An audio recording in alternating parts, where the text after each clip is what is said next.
이 시간 다 같이 주님 이곳에 찬양을 드리시면서 하나님을 예배하겠습니다.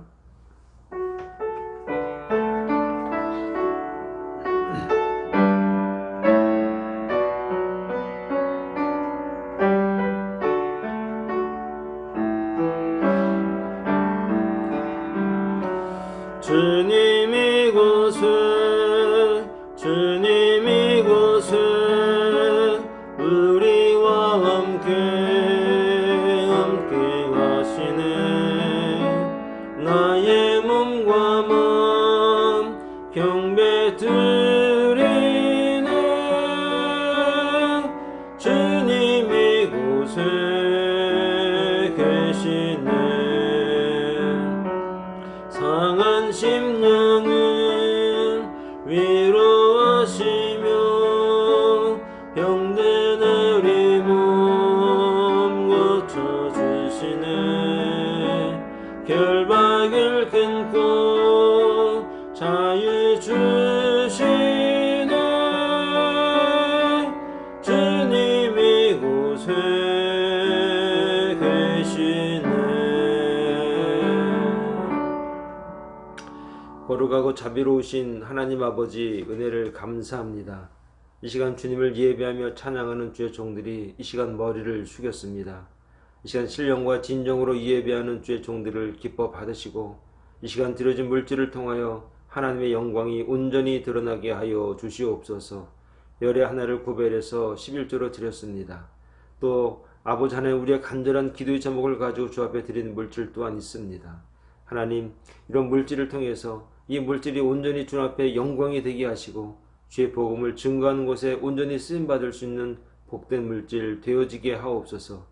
우리 선교사님들을 기억하시고 그들의 사정과 어려움을 주님이 아십니다. 그 사역을 통하여 주님의 더욱더 위대하심이 증거될 수 있는 귀한 사역들이 될 수 있도록, 또 그곳에 이런 물질들이 온전히 전달이 되어지고 그 사역이 더욱더 주의 영광을 드러낼 수 있는 귀한 은혜가 있게 하여 주시옵소서.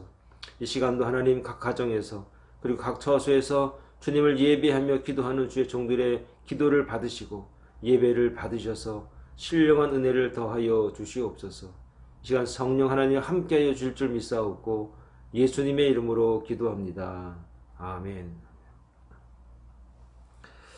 이 시간 다 같이 24장으로 찬양을 드리겠습니다.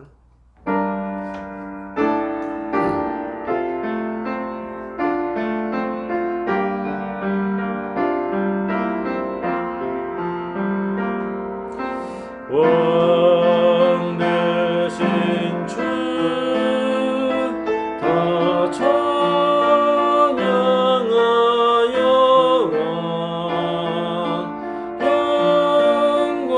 영광과 존귀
이 시간은 우리가 지난 한 주간을 돌아보시면서 하나님 앞에 정말 우리의 마음을 온전히 드리지 못하고 정말 세상에서 범죄한 것들, 정말 죄스러운 일들이 참 많이 있습니다. 이 시간에 한번 다 같이 묵상으로 기도하실 때 이런 모든 것들을 생각하시면서 내려놓으시면서 다 같이 참회 기도 드리도록 하겠습니다. 기도하겠습니다.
하나님이 세상을 이처럼 사랑하사 독생자를 주셨으니 이는 그를 믿는 자마다 멸망치 않고 영생을 얻게 하려 하심이라.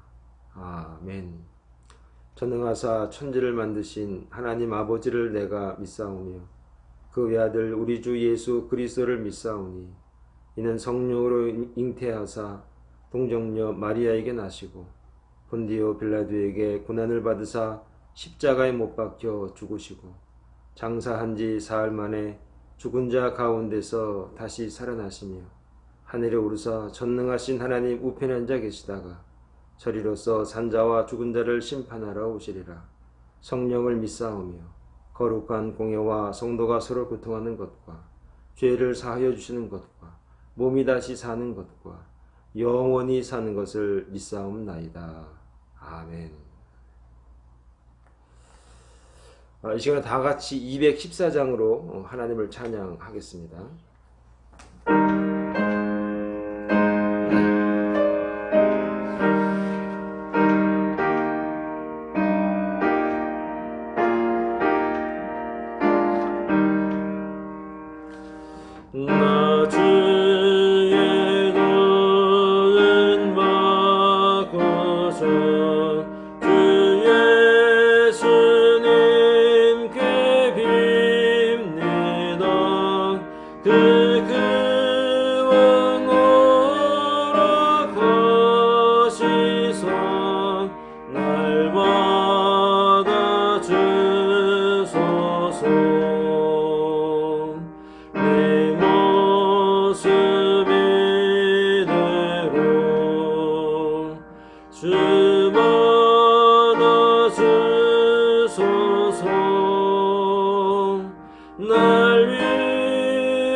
날마다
주님 서신 말 앞에 나 들어 엎드렸으니 그 크신 역사 이르게 날마다 주소서. 내 모습 이대로 주가 받아주소서. 날 위해 돌아가신 주 날마다 소서.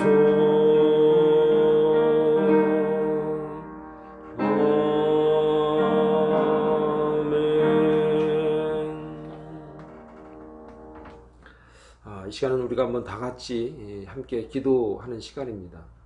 여러분 기도의 제목이 있으신 줄 압니다. 그리고 또 우리 교회를 위해서 또 예배를 위해서 기도해 주시길 바라겠습니다. 그리고 지금 세계가 몸살을 앓고 있는 이 팬데믹을 위해서도 하루속히 정말 안정이 되고 또 일상이 돌아와서 많은 사람들이 피해를 보는 것이 아니라 정말 다시 한번 회복될 수 있고 다시 한번 하나님 앞에 감사할 수 있는 더 영광을 돌릴 수 있는 그런 날을 기대하면서 이 시간 다 같이 한번 우리 함께 통성으로 기도 드리겠습니다. 다 같이 한번 기도하겠습니다. 거룩하신 하나님 아버지, 은혜를 감사합니다. 지난 수년 동안 수십 년 동안 지나오면서 우리가 살아온 뒤안길을 돌아볼 때마다 참 하나님께서 그때마다 그 어려운 고비 때마다 우리 인도하시고 우리에게 은혜 베풀어 주셨습니다. 참 어떻게 살까 고민하고 걱정했으나 정말 주님께서 그 가운데서도 하나님의 말씀을 기억하게 하여 주시고 주님이 우리 예배를 받으셔서 응답하셔서 우리의 기도를 들으셔서 정말 어려움을 지나게 하시고 극복하게 하시고 하나님을 찾는데 정말로 부족하면 우리의 심령들이 될 수 있도록 은혜와 사랑을 주심을 감사를 드립니다. 하나님 이 시간에 다시 한번 주 앞에 기도를 드립니다. 우리의 간절한 기도의 제목이 있습니다.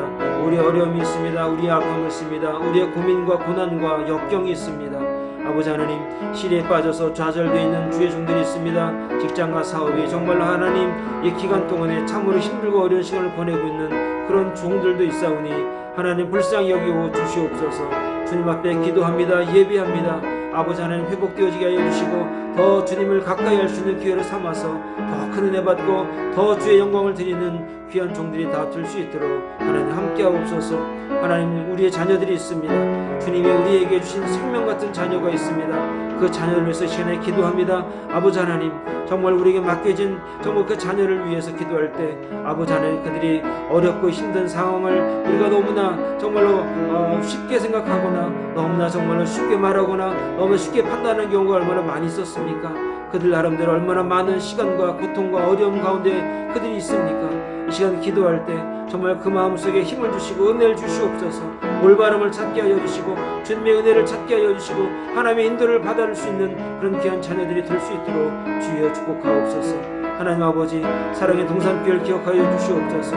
정말 아버지 하나님이 주신 은혜가 있습니다. 아버지 하나님이 함께 하심으로 말미암아서 정말 35년, 36년, 37, 8년을 정말 주님의 영광과 주의 말씀을 증거하는 교회가 되었사오니 앞으로도 그 이상 더 큰 은혜가 넘쳐나게 하시고 아버지 하나님의 놀라운 인도하심을 경험할 수 있는 사랑의 동산교회가 될 수 있도록 주여 은혜를 더하여 주시옵소서. 아버지 하나님 전 세계가 몸살 앓고 있는 이 팬데믹 상황 하루속히 종식되어지게 하여 주시고 일상이 돌아오게 하여 주시고 정말 주 앞에 더 진실된 마음으로 더 주 앞에 간절함으로 나가라고 하는 그런 메시지로 받아서 우리가 주 앞에 정말 믿음으로 나가게 하여 주시고 간절함으로 나가게 하여 주시고 진실됨으로 나가게 하여 주시옵소서.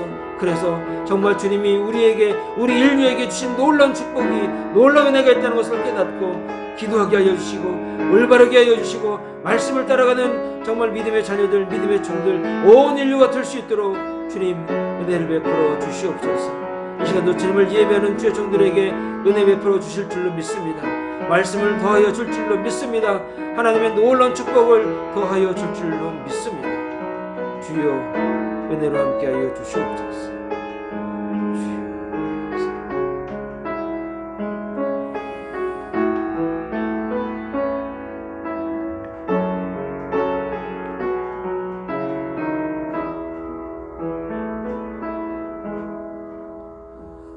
모든 말씀을 예수님의 이름으로 기도합니다.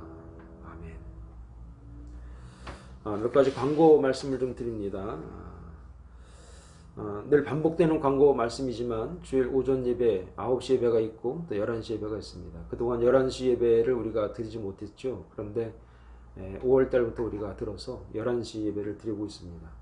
참 은혜가 있고 참 귀한 시간입니다. 또 열심히 참여해 주시고 그리고 정말 마음을 다해서 정성을 다해서 하나님을 함께 예배할 수 있다는 것이 참으로 귀합니다. 여러분들 예배를 귀하게 여기셔서 하나님 앞에 우리의 마음과 생각과 뜻을 온전히 드리는 기회로 삼을 수 있기를 바라겠습니다.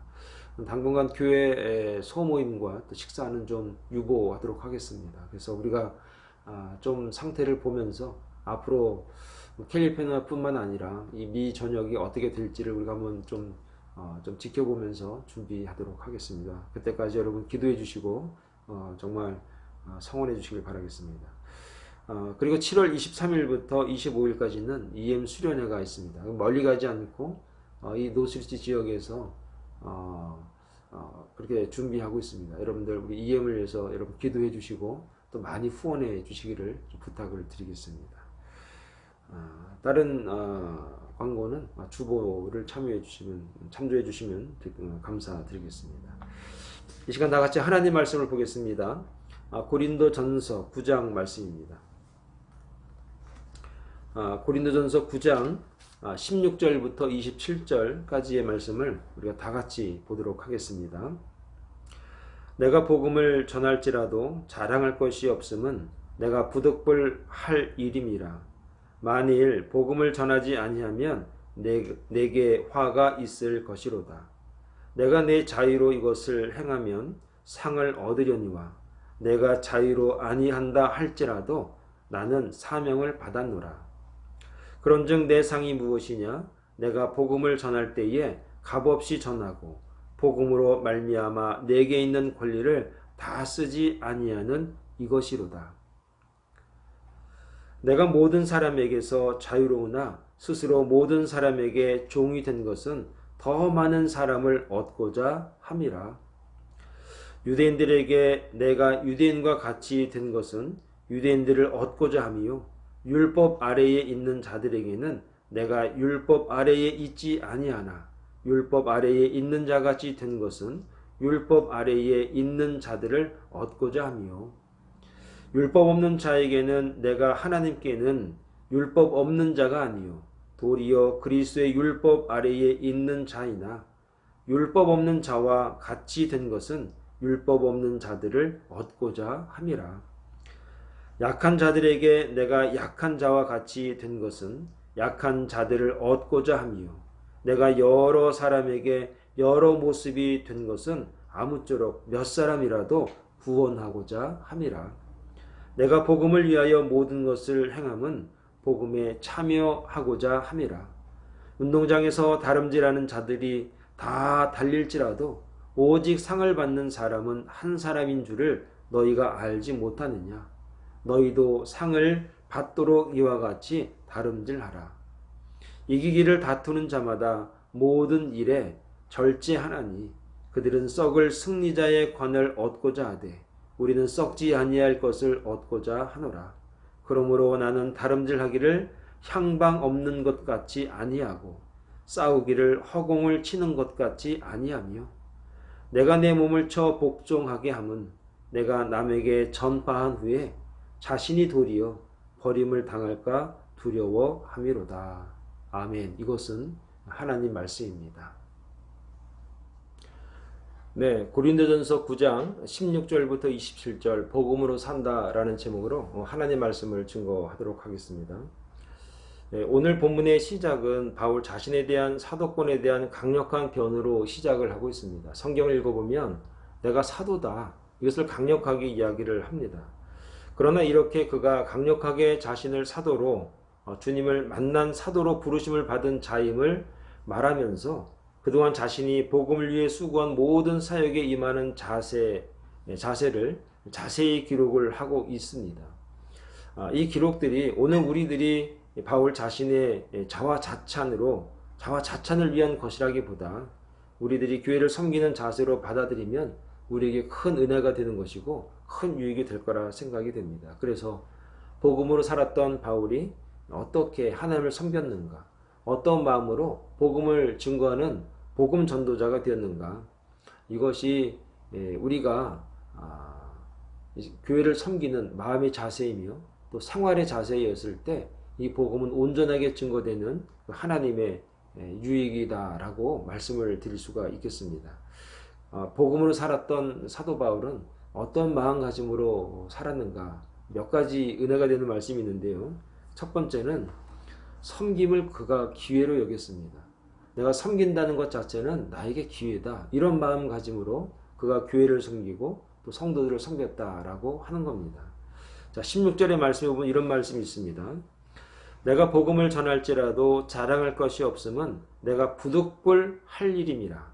만일 복음을 전하지 아니하면 내게 화가 있을 것이로다.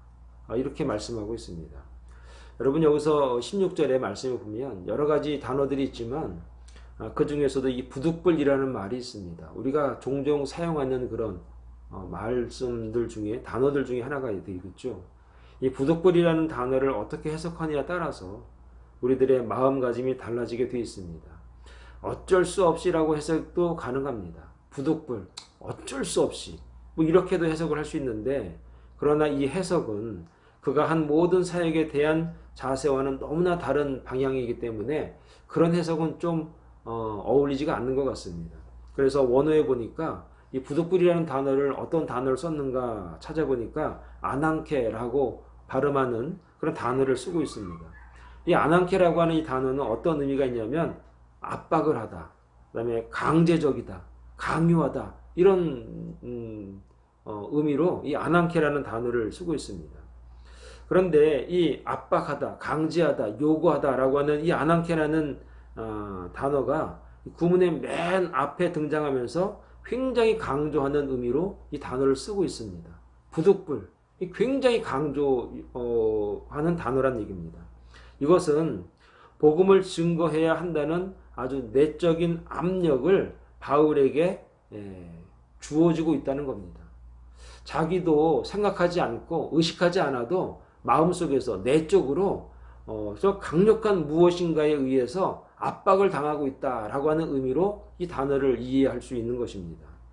복음을 전하지 않으면 안 된다는 압박이 바울에게 계속해서 쇄도하고 있음을 암시하고 있는 겁니다. 그러기에 바울은 자신의 권리를 희생하면서 그리고 대적자들의 비난을 받으면서도 복음을 증거하기를 게을리하지 않았다라고 말하고 있습니다. 좀 더 부드러운 단어를 한번 찾아보면 아마 이렇게 쓸 수 있을 겁니다. 내가 기꺼이, 부득불, 내가 기꺼이 라는 단어를 한번 써보면 그래도 좀 부드러운 문장을 좀 만들어낼 수가 있는데, 그러면 말이 좀 잘 되는 것 같습니다.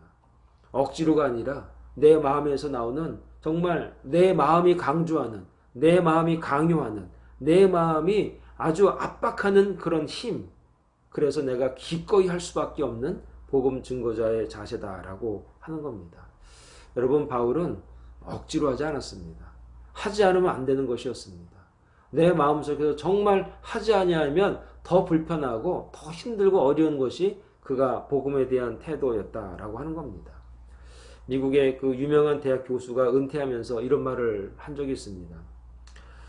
다년간 대학에서 내가 다년간 보수를 주었는데 사실은 자기가 그런 일을 할 수 있도록 해준 대학에 대해서 자기가 돈을 내어야 했을 것이다 라고 그가 퇴임하면서 그런 이야기를 한 적이 있습니다. 그것은 사람이 언제나 무보수로 일을 해야 한다는 것은 아닙니다. 사람에게는 해야 할 몇 가지 의무가 있는데 그 의무를 다하는데 무보수로 일할 수는 없습니다. 어떻게 무보수로만 일을 할 수가 있겠습니까? 이 말의 의미는 단지 돈벌이로만 생각하지 말고 봉사의 기회로 삼으라는 겁니다. 인간의 첫째 의무는 자기 이익을 도모하는 일이 아니라는 겁니다. 하나님을 위해서 다른 사람에게 봉사하고 섬기는 것이야말로 인간의 특권 중에 하나다라고 하는 것입니다. 그 특권을 바울이 기꺼이 복음을 위해서 감당했다라고 하는 것입니다. 사랑하는 여러분, 사랑의 동산교회가 이처럼 봉사와 섬김을 특권으로 여길 때 모든 것이 선하게 되지 않겠습니까? 모든 것이 은혜로워지지 않겠습니까? 내가 섬길 수 있고 내가 봉사할 수 있는 이 특권, 이 기회가 나에게 주어졌다. 내가 하나님을 믿음으로 말미암아 나에게 주어진 특권이 무엇이냐? 섬기고 봉사하는 것이다. 내가 기꺼이 섬기고 기꺼이 봉사할 수 있다라고 한다면 얼마나 그 일이 기쁨이 있고 은혜가 있고 보람이 있겠는가라고 하는 것입니다. 사랑하는 여러분, 바울은 섬기는 것을 기회로 여겼습니다. 내가 복음의 비밀을 알았기 때문에 그 복음의 비밀을 전하고 또 성도를 섬기는 일에 내가 이 특권을 얻었으니 얼마나 귀한가. 그 마음으로 교회를 섬기고 성도를 섬겼으니 하나님께서 그를 얼마나 기뻐하셨을까. 이런 생각을 하게 됩니다. 사랑하는 여러분, 복음으로 산다는 것은 무엇이냐? 내가 섬기는 기회가 주어졌다라고 하는 그 마음의 자세가 있을 때 교회도 잘 될 뿐 아니라 여러분의 삶과 여러분의 모든 하는 일 가운데 은혜가 있고 기쁨이 있고 즐거움이 늘 함께 할 수 있다라고 하는 것입니다. 이 은혜가, 이 기회가 오늘 저와 여러분들의 기회가 되길 바라겠습니다. 두 번째, 바울은 복음 그 자체를 복음 그 자체만으로 그 만족을 하고 있다라고 하는 것입니다. 오늘 성경에 보면 이런 말이 있습니다. 17절, 18절에 보니까 내가 내 자유로 이것을 행하면 상을 얻으려니와 내가 자유로 아니한다 할지라도 나는 사명을 받았노라. 18절에 보니까 그런즉 내 상이 무엇이냐? 내가 복음을 전할 때에 값없이 전하고 복음으로 말미암아 내게 있는 권리를 다 쓰지 아니하는 이것이로다. 복음 자체가 나는 그냥 만족한다는 겁니다. 복음을 내가 받았다는 것 자체가 만족하기 때문에 나머지 것은 두 번째, 세 번째 그 정도밖에 안 된다는 겁니다. 바울은 복음을 받아들이는 모든 사람에게 그것을 값없이 제공하는 일에 만족감을 가지고 있었습니다.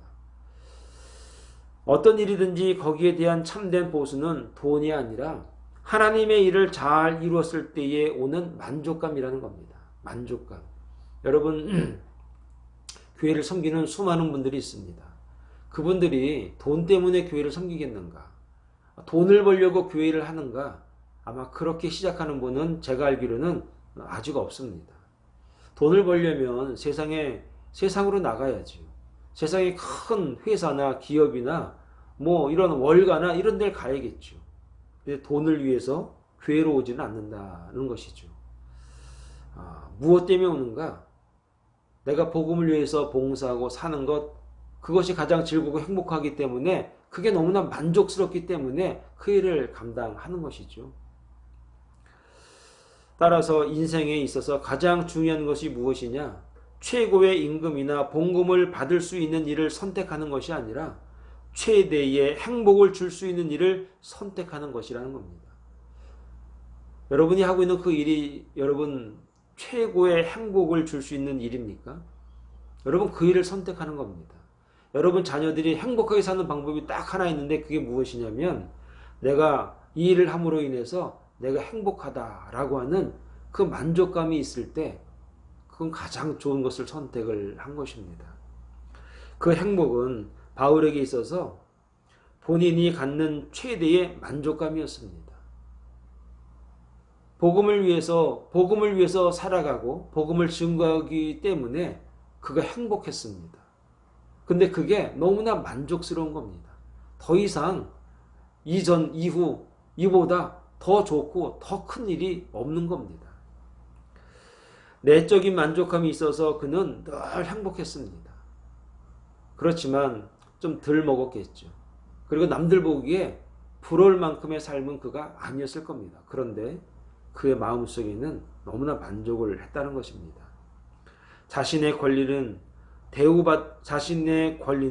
대우받으면서도 충분히 쉽게 사역할 수 있었지만 여러분 바울이라고 하는 사람이 그 당시에 사회적인 지위나 이 모든 것들이 사실은 충분히 대우받을 수 있을 만한 사람 아니었습니까? 그러나 그 대우받는 것, 그 권리가 있음에도 불구하고 그것을 누리지 않아도 그는 만족할 수 있었다는 겁니다. 그 말씀에 보니까 값없이 전하고 자신의 권리를 다 쓰지 않을 때 그가 감사가 있고 만족하고 행복했다는 겁니다. 그래서 여기서 보니까 자신의 권리라고 나와 있는데 이 권리가 구체적으로 무엇일까를 한번 생각을 해봤습니다. 그가 많이 배웠으니까, 가말리엘의 그 후생이니까, 그가 후학이니까 그가 정말 누릴 수 있는 것들이 많았겠다라고 생각할 수 있습니다. 로마 시민권자니까 그가 정말 누릴 수 있는 그런 여러 가지 혜택이 있었을 것이다 라고 생각이 됩니다. 그런데 그는 그 권리들을 다 내려놓았다라고 하는 것이죠.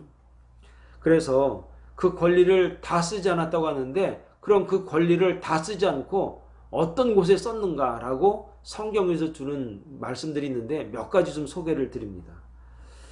그래서 고린도전서 10장 3절에 보니까 이런 말이 있습니다. 나와 같이 모든 일에 모든 사람을 기쁘게 하여 자신의 유익을 구하지 아니하고 많은 사람의 유익을 구하여 그들로 구원을 받게 하라. 이 말을 고린도전서 10장 33절에 하지만 이것을 몸소 실천한 사람이 사도 바울이었다는 겁니다. 그는 자신의 권리를 자기를 위해서 쓰는 것이 아니라 구원을 위해서, 사람들의 유익을 위해서 그가 자신의 그 모든 권리를 사용하고 있었다는 것이죠. 빌립보서 2장 3절에 보니까 이런 말이 있습니다. 아무 일이든지 다툼이나 허영으로 하지 말고 오직 겸손한 마음으로 각각 자기보다 남을 낮게 여기고 라고 교훈을, 말씀을 주고 있습니다. 그러니까 바울의 권리는 자기가 더 우월하고 또 그런 위치에서 가르쳐도 되지만 그런 위치나 그런 자세가 아니라 나보다 남을 낮게 여기면서 그가 복음을 증거한 것이죠. 그러니 자신의 권리를 다 쓰지 않았다라고 하는 것이 무엇입니까? 내 권리는 좀 크지만, 누가 봐도 이만큼이라고 얘기하지만 이 권리를 나를 위해 쓰는 것이 아니라 남을 위해서, 남이 정말 나보다 남을 좀 더 낮게 여기는 곳에 그가 잘 사용을 하고 있었다라고 하는 것이죠. 여러분, 이러한 삶을 사셨던 분이 또 있습니다. 바로 예수님께서 그렇게 사셨는데 어떻게 사셨는가? 빌립보서 2장 6절에 보니까 예수님이 이 땅에서 자신의 권리를 다 쓰지 않고 자신의 권리를 다 활용하지 않고 누리지 않으신 그 말씀이 참 귀합니다. 이렇게 말씀합니다. 그는 근본 하나님의 본체시나 하나님과 동등됨을 취할 것으로 여기지 아니하시고 오히려 자기를 비워 종의 형체를 가지사 사람들과 같이 되셨고 사람의 모양으로 나타나사 자기를 낮추시고 죽기까지 복종하셨으니 곧 십자가에 죽으심이라 그랬습니다. 여러분, 예수님은 하나님과 동등되신 분이었습니다. 그런데 동등됨을 취하지 아니하셨습니다. 그리고 어떻게 하셨는가? 오히려 자기를 비우셨습니다. 그리고 종의 형체를 가지셨습니다. 여러분, 하나님이 종이 되셨습니다. 이러니 사실은 모든 말씀이 이제 우리에게는 사실 내세울 거라고 하는 것은 사실 이제 없어지는 것이죠. 하나님이신 예수님께서 종의 형체를 가지시고 사람들하고 같이 되셨습니다.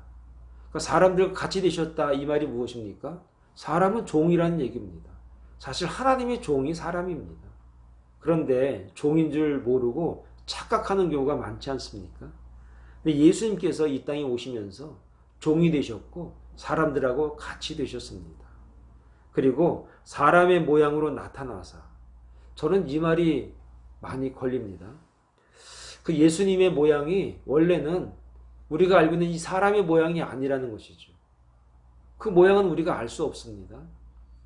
형상을 닮았죠. 하나님의 형상. 그 형상이라고 하는 것이 그 쉐입, 모양은 아닐 것 같습니다. 오늘 이 말씀을 보니까. 그런데 사람의 모양이 되신 겁니다. 그러니까 사람이 되셨다는 얘기죠. 사람의 몸에서 사람으로 이 땅에 오셨다는 것이죠. 절대 그렇게 오시지 않아도 되는 분임에도 불구하고 말입니다. 그리고 자기를 낮추시고 죽기까지 복종하셨습니다. 우리를 위해서 죽기까지 하셨다는 겁니다. 그리고 죽는 과정을 우리가 잘 알지 않습니까? 돌에 맞으시고 가시 면류관을 쓰시고 침뱉음을 당하시고 모욕을 당하시고 버림을 당하시는 그 과정을 다 겪으십니다. 인간이 이 땅에서 경험할 수 있는 최악의 경우를 주님께서 다 경험을 하시죠. 그리고 십자가에서 죽으십니다. 여러분, 이것이 무엇이냐? 자신의 권리, 하나님의 권리를 하나님 스스로가 포기하셔서 우리하고 동일하게 되셨습니다. 아니, 더 낮게 우리를 위해서 대신 십자가에서 죽으신 것입니다. 이것이 무엇이냐? 자기의 권리를 포기하는 겁니다. 바울이 예수님을 만났다는 것은 무슨 의미를 의미하냐면 바로 이런 모습으로 되었다는 얘기입니다. 예수님의 그 죽으심의 과정이 바울에게 그대로 스며들었다는 얘기입니다. 그런데 여러분, 빌립보서 2장 6절에서 8절까지는 자기를 비우신 이 모습이고 9절부터 11절까지는 이렇게 하신 예수님을 하나님은 어떻게 하셨는가 봤더니 이렇게 말씀하십니다. 이러므로 하나님이 지극히 높여, 여기서 말하는 지극히라고 하는 것은 무엇이냐면 이 세상에선 높이, 세상에선 측량할 수 없는 그런 수준을 말하는 겁니다. 비교의 대상이 아니라 그런 얘기죠. 그러므로 하나님이 지극히 높여 모든 이름 위에 뛰어난 이름을 주사, 주님의 이름이면은 모든 것을 이길 수 있고 극복할 수 있다는 겁니다. 그러니까 주님의 이름은 권력이 아니라 하나의 능력이 되는 겁니다. 하늘에 있는 자들과 땅 아래에 있는 자들로 모든 무릎을 예수의 이름에 꿇게 하시고 모든 입으로 예수 그리스도를 주라 시인하여 하나님 아버지께 영광을 돌리게 하셨느니라. 자, 하나님 아버지 앞에 영광을 돌리는데 그리스도를 주라 시인하는 자들이 하나님 앞에 영광을 돌리는 겁니다. 여러분, 영광을 돌리는 게 아무나 돌리는 게 아닙니다. 세상 사람들이 나 영광을 돌리겠다라고 해서 이렇게 돌려지는 게 아닙니다. 영광은 하나님이 어떻게 받으시냐면 예수 그리스도를 주라 시인하는 자들의 영광을 받으시는 것이지 그 다른 사람들의 영광은 그냥 아닌 겁니다. 그냥 소리와 같은 겁니다. 아무것도 아닙니다. 의미가 없습니다. 그러므로 주님을 믿음으로 말미암아 하나님 앞에 영광이 되는 것이고 주님을 통해서만이 우리가 영광을 돌릴 수가 있습니다. 그러니 예수님이 없이는 우리가 하나님 앞에 나아갈 수도 없고 또 영광을 돌릴 수도 없고 부를 수도 없고 만날 수도 없는 겁니다. 철저하게 자신의 권리를 내던진 예수 그리스도를 통해서만이 하나님 앞에 나아갈 수 있고 하나님 앞에 영광을 돌릴 수 있게 된 것입니다. 그런데 이것을 주님께서 너무나 만족해 하시고 너무나 기뻐하시고 너무나 우리가 귀하기 때문에 우리를 사랑하시기 때문에 이 일들을 감당하셨습니다. 사랑하는 여러분, 사도 바울이 주님께서 그 가신 길이 가시밭길이었지만 기꺼이 가셨기 때문에 아버지의 원이면은 아버지의 원이라면 아버지의 뜻이라면 그 일을 기꺼이 가셨기 때문에 사도 바울이 자신의 권리를 내려놓을 수 있었습니다.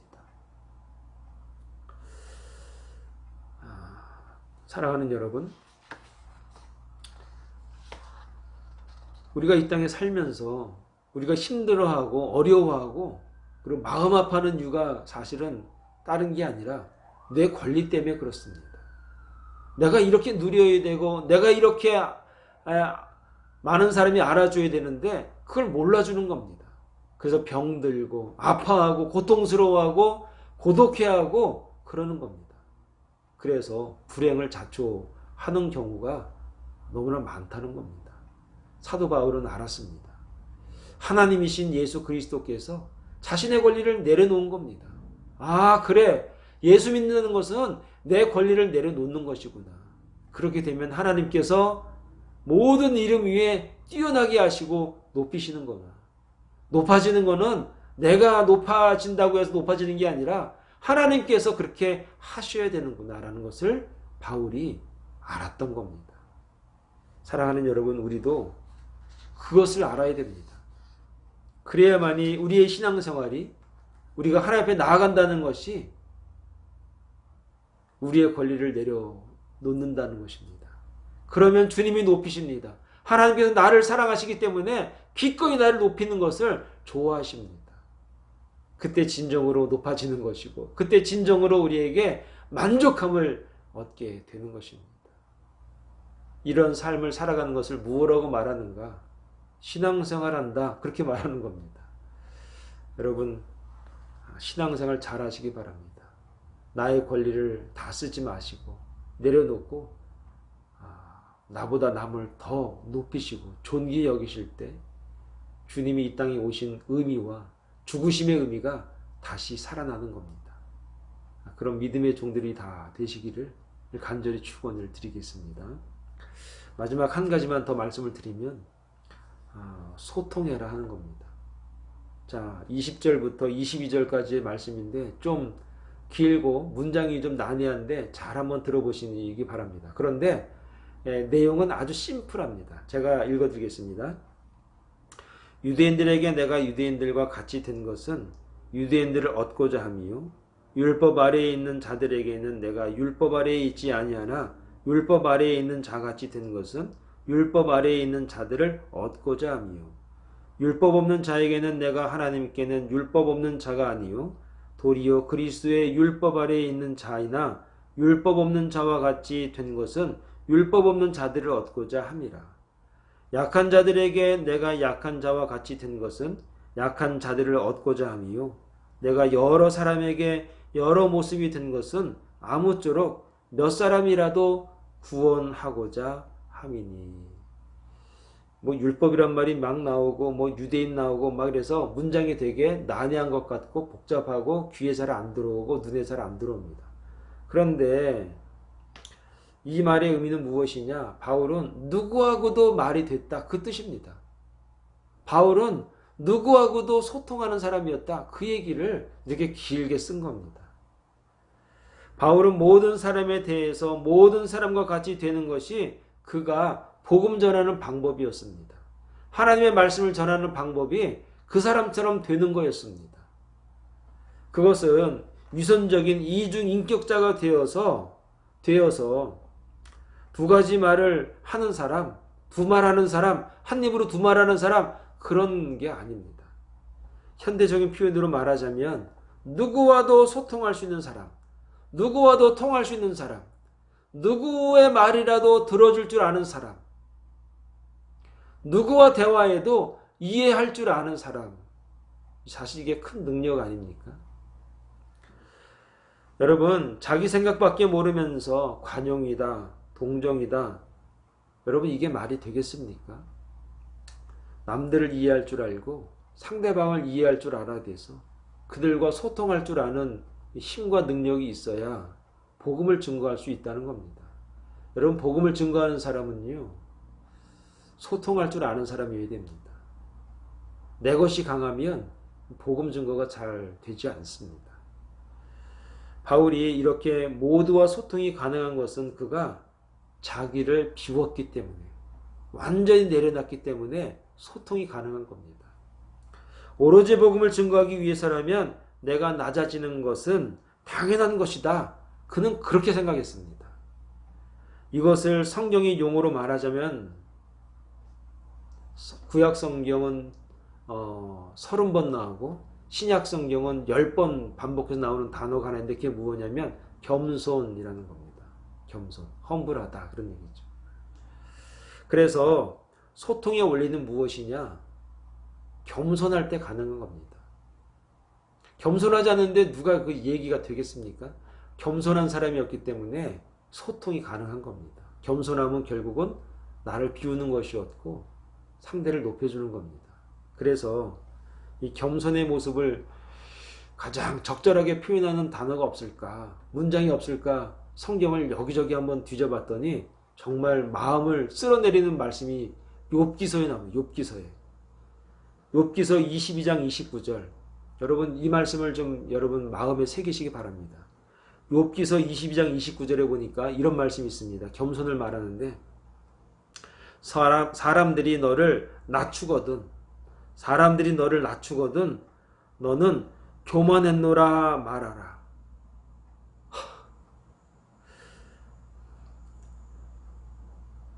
사람들이 너를 낮추거든. 사람들이 욥에게 와서 이야기합니다. 너 그런 사람이야. 너 속으론 죄 졌지? 너 우리가 안 볼 때 이런 죄 졌지? 막 이렇게 낮추는 겁니다. 처음엔 그런 게 막 듣고 싶지 않았죠. 막 괴로웠죠. 나중에 하나님이 뭐라고 말씀하시냐면 사람들이 너를 낮추거든 너는 교만했노라 말하라. 네 입으로 말하라는 겁니다. 아, 내가 교만했노라. 사람들이 너를 낮추려고 하거든 네 입으로 말하라. 내가 교만했노라. 내가 교만했노라. 그렇게 말하라는 거예요. 그리고 그 다음 문장이 뭐라고 나오냐면 하나님은 겸손한 자를 구원하시리라. 이 문장을 대하는데요. 그냥 가슴이 무너집니다. 우리가 남의 말 듣기 싫어합니다. 내 얘기를 누가 한다는 것 굉장히 힘든 일입니다. 그런데 하나님께서 우리에게 뭐라고 말씀하시는가? 성경이 오늘 우리에게 무엇라고 교훈하는가? 사람들이 너를 낮추거든 너는 교만했노라 그렇게 말하라는 겁니다. 하나님은 겸손한 자를 구원하십니다. 이 말의 전후 좌우 상황이 뭐 다를 수 있습니다. 그런데 이 문장 자체는 우리에게 굉장한 큰 힘이 되기도 하지만 우리를 돌아보는 굉장한 중요한 터닝 포인트가 되고 있습니다. 예수님이 이렇게 이 땅에 오셨고요. 바울 사도가 이렇게 사셨습니다. 수많은 종교 지도자들이 이렇게 사셨습니다. 그리고 억울하게 옥고를 치렀던 정말로 믿음의 조상들이 이 자세를 갖고 감옥에서 매맞아가면서 복음대로 살았습니다. 사람들이 너를 낮추거든 너는 이렇게 말하면 돼. 내가 교만했습니다. 하나 더 말씀드리죠. 시편 10절 시편 17절에 이런 말이 있습니다. 여호와께서 주는 겸손한 자의 소원을 들으셨사오니 그들의 마음을 준비하시며 귀를 기울여 들으신다 그랬습니다. 나는 교만했노라. 그 말이 힘들게 나왔지만 그 말을 하나님께서 들으신다는 겁니다. 그리고 하나님께서 그렇게 말하고 그렇게 고백한 자의 기도에 귀를 기울여 주신다는 겁니다. 여러분, 그렇게 말한다고 지는 게 아닙니다. 그렇게 말한다고 해서 내가 실패한 자가 아닙니다. 그렇게 내가 교만했다고 말한다고 해서 내가 그렇게 정말 억지로라고 그러다도 내가 할 수 없이라고 그렇게 얘기했다고 하더라도 그게 여러분들을 깎아내리거나 여러분들을 어렵게 하는 게 아닙니다. 하나님께서 여러분들의 말을 들으시고 여러분들의 기도를 들으신다는 겁니다. 사랑하는 여러분, 이런 마음이 있을 때 진짜 소통이 됩니다. 이런 자세를 가지고 있으면 누구하고도 이야기가 되고 누구하고도 복음을 증거해도 여러분의 말에 귀를 기울일 겁니다. 바울이 이 원리를 아는 겁니다. 바울이 주님이 이렇게 살았다는 것을 바울이 알았습니다. 그래서 그가 그 마음과 그 자세로 소통하면서 여기저기 다니면서 복음을 증거한 것이죠. 사랑하는 여러분, 섬김을 기회로 여기시기 바랍니다. 복음으로만 만족하시기 바랍니다. 복음이면 됐지. 복음으로 만족하시기 바랍니다. 겸손함으로 서로 섬기는 복음 전도자들이 되셔서 주님의 뜻을 이루어드리시고 여러분들을 하나님께서 높이는데 정말 기뻐하는, 그래서 하나님으로부터 높아지는 그런 진정한 복음 전도자들, 하나님의 종들이 다 될 수 있기를 간절히 축원을 드리겠습니다. 기도하겠습니다. 거룩하고 자비로우신 하나님 아버지, 바울은 복음을 증거하기 위해서라면 그가 정말 자신이 가지고 있었던 그 모든 것들을 내려놓고 모든 것들을 정말 비우는 데 있어서 철저하게 정말로 겸손을 가지고 있었습니다. 거룩하신 아버지 하나님, 오늘 이 말씀을 통해서 우리들이 정말 섬길 수 있다는 것을 우리가 기회로 삼을 수 있는 그런 지혜자들이, 복음 증거자들이 되게 하여 주시옵소서. 복음이면 되지. 내가 복음으로 내가 구원받고 이 복음이면 내가 만족하지 않은 그 만족하는 믿음과 신앙이 우리 가운데 있게 하여 주시옵소서. 겸손함으로 나를 철저하게 비워서 하나님께서 나를 높여서 이 세상에서 비교할 수 없을 만큼의 하나님의 사랑과 하나님의 높임을 받는 그런 겸손한 주의 종들이 되어서 서로 소통하면서 서로 섬길 수 있는 그런 주의 종들이 다 될 수 있도록 하나님 은혜를 더하여 주시옵소서. 예수님의 이름으로 기도합니다. 아멘. 이 시간 다 같이 94장을 찬양 드리시면서 제가 축도로 예배를 마치도록 하겠습니다. 94장을 찬양하겠습니다.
예수보다도 귀한 것은 없는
지금은 우리 주 예수 그리스도의 은혜와 하나님 아버지의 극진하신 사랑하심과 성령님의 감화 감동 충만하신 은혜가 이제 정말 우리에게 주어진 이 복음을 위해서, 복음을 통해서 정말 이 복음대로 살기 위해서 내가 복음을 부끄러워하는 자가 아니라 이제 겸손함으로 정말 주님이 우리를 위해서 이 땅에 오시면서 모든 것을 내려놓았듯이 우리도 겸손한 종이 되어서 온전한 복음 증거자가 되기로 작정한 주의 종들 머리 위에 이제부터 영원토록 함께 하시기를 간절히 축원하옵나이다. 아멘.